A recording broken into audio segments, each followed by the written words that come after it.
مسعود آغا بھی گواہ ہیں شیخ محترم. میں نے اتنی محنت نہ کی ہوتی تو نہ یہ باغ ہوتے نہ باغیچے. جھاڑ جھنکار سے بھرا جنگل ہوتا یہ. اس پر وہ مجھے کہتا ہے کہ عدالت جاؤں گا. حق مانگ رہا ہے، چھین تو نہیں رہا نا.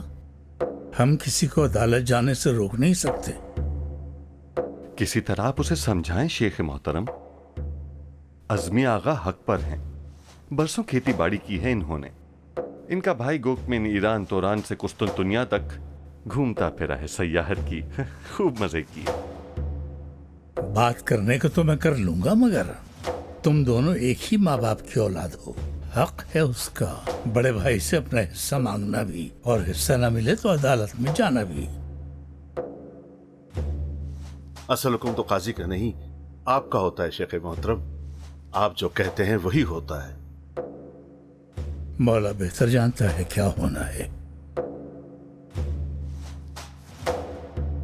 اچھا میں سوچتا ہوں. تو ہمیں اجازت دیجیے شیخ محترم.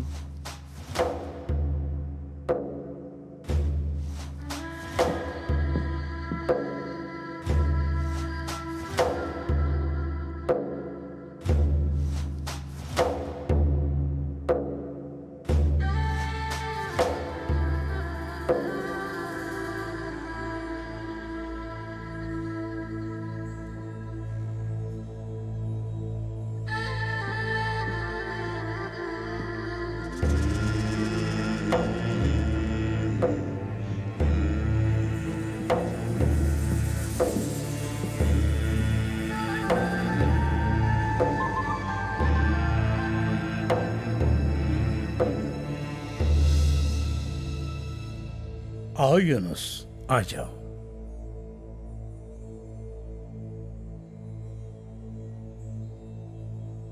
کھانا چھوڑ کر چلے گئے. کھانا کھانے کے دوران جماعت سے علیحدہ ہو جانا مناسب نہیں. درویش کھانا ساتھ کھاتے ہیں.